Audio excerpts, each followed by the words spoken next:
Méditation du 29 novembre. Promesse conditionnelle. Puisque nous avons de telles promesses, bien-aimés, purifions-nous de toute souillure de la chair et de l'esprit en développant jusqu'à son terme la sainteté dans la crainte de Dieu. 2 Corinthiens 7, le verset 1.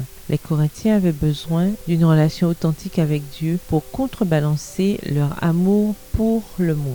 Paul leur a montré le contraste entre la justice et l'injustice, la lumière et les ténèbres, le Christ et Bélial, le croyant et l'incroyant, voir 2 Corinthiens 6 et versets 14 et 15.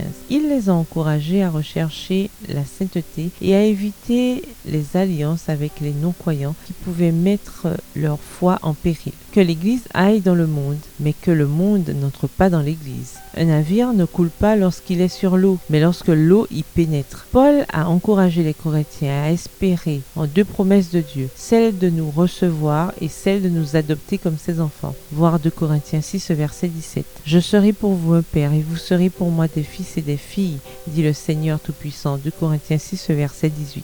Dieu tient ses promesses, car il n'est pas homme pour regretter. Voir 1 Samuel 15, verset 29. Mais il y a des conditions pour les recevoir. Sortez du milieu d'eux et séparez-vous, dit le Seigneur. Ne touchez pas à ce qui est impur, et moi, je vous accueillerai.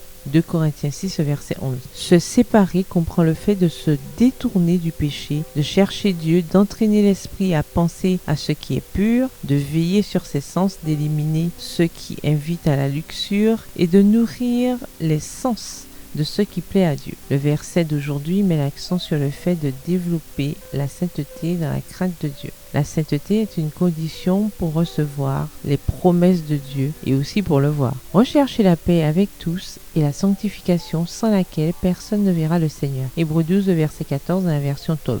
La sainteté est également une promesse. Vous serez saints car je suis saint. Lévitique 11, verset 45. Dans le livre Commentaire biblique adventiste, au volume 6 à la page 877, on lit ceci. La véritable sanctification a lieu dans la vie du croyant qui a toujours conscience d'être en présence de Dieu. Une sainte révérence devant lui est essentielle à la perfection de la sainteté. La conscience de la présence divine induit une véritable révérence. Lorsque l'œil de la foi contemple Dieu, il produit dans l'âme une haine intense du péché et un désir fervent de justice. Craindre l'Éternel signifie vivre chaque instant sous l'œil paternel d'un Dieu saint. La crainte de l'Éternel est la base du culte, de l'obéissance et du service saint. Fin de citation. La température de votre sainteté se mesure à la crainte que vous avez de Dieu. Bonne journée et que l'Éternel vous bénisse.